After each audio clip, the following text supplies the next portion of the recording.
Dan Illman taking a look at race number 3 at Del Mar on Sunday. The Grade 3 La Jolla Handicap is for 3-year-olds going a mile and a 16th on the turf. I want to remind DRF Bets members to get involved in the Weekend Warrior bonus series. Bet $25 on one horse to win in race number 1 at Saratoga and or Del Mar each Saturday and Sunday and receive a $10 bonus win or lose. You can accrue up to 180 bonus points this meet. Let's take a look at this field for the La Jolla. Again, 3-year-olds going a mile and a 16th on the turf. $150,000 is the purse, and we'll begin down towards the rail with the number 1 Move Over, a horse that I thought was best in the Singletary Stakes 3 starts back at Santa Anita. My formulator notes have him blind switched on the far turn, steadied bit and altered course sharply to the rail in mid-stretch, and despite all that trouble was only beaten a half length. Move Over exited that race to win his next start going down the hill at 6.5 furlongs, and he was supposed to run in the Rainbow Stakes on June the 16th,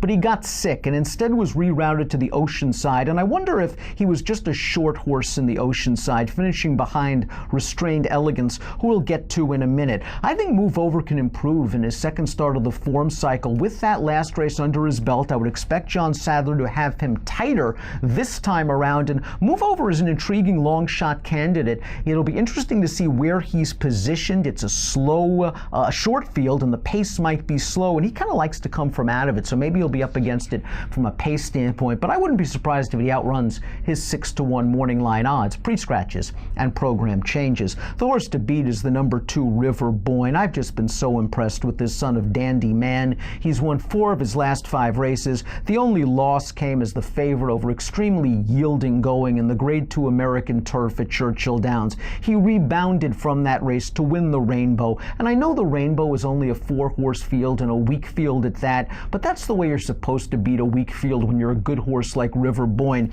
He was a little bit eager coming out of the gate. I loved what Flavian Pratt did. He took him all the way out to the middle of the course, passing the stands the first time to get this guy to relax. Once he did relax, he settled off the leader. He attacked on the turn. Flavian threw a couple of crosses at him in the stretch and rode him out to a comfortable victory with an 87 buyer. I think there's a 90-plus buyer in there somewhere, and it's good to know he's got tactical speed and it can adapt to any kind of pace scenario. I think he's very talented. One of the horses that he beat in the Rainbow is the number 3 Arawak, who might have been compromised by a lack of pace in that race, but he came back in the Oceanside and he ran his usual 84 buyer speed figure. I'm not sure there's much improvement left after 13 lifetime starts. This is a horse that came from way out of it in the Oceanside. I think that's probably his best running style, and in this short field it may not work out. He's got to improve a little bit. The 4 is Restrained Vengeance, and this horse looked good, beating 3 of these common foes in the Oceanside on opening day of the Del Mar meet. He did get a nice pace, but he swung 4 wide into the stretch and was very game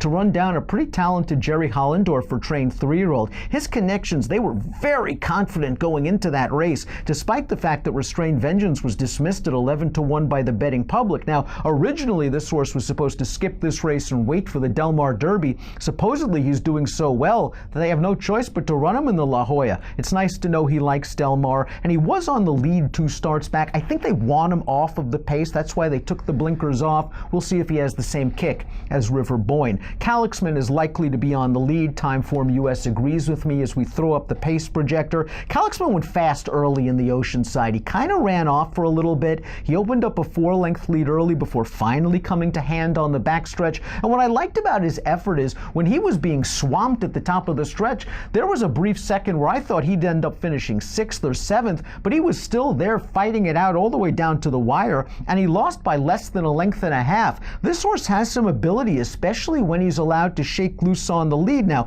distance is a little bit of a question mark, but if Calix Minh gets loose, he might get brave. It'll be interesting to see if the number 6 INSCOM, who's second on the Timeform US pace projector, is a little bit closer, considering the fact that he's adding blinkers for the first time. And that's been a very successful move for his trainer Simon Callahan over the past few years, as we see from this formulator fact. Over the past 3 years, with 3-year-old turf horses like INSCOM adding blinkers, Callahan's winning at a 42% rate. And look at that ROI, $9.59. INSCOM made his first start off a little bit of a layoff last time out and just didn't do much in an optional claimer. The hope is that the blinkers can wake him up, because he did show ability as a 2-year-old, finishing second to the very talented Publius Sire Iris in the Eddie Logan Stakes at Santa Anita. He might be chasing. He should be in with a very good chance when they turn into the stretch at a big price. But as we take a look at my top pick, I just think River Boyne is the most talented horse in this race. There's not a lot of value to be had with River Boyne on top.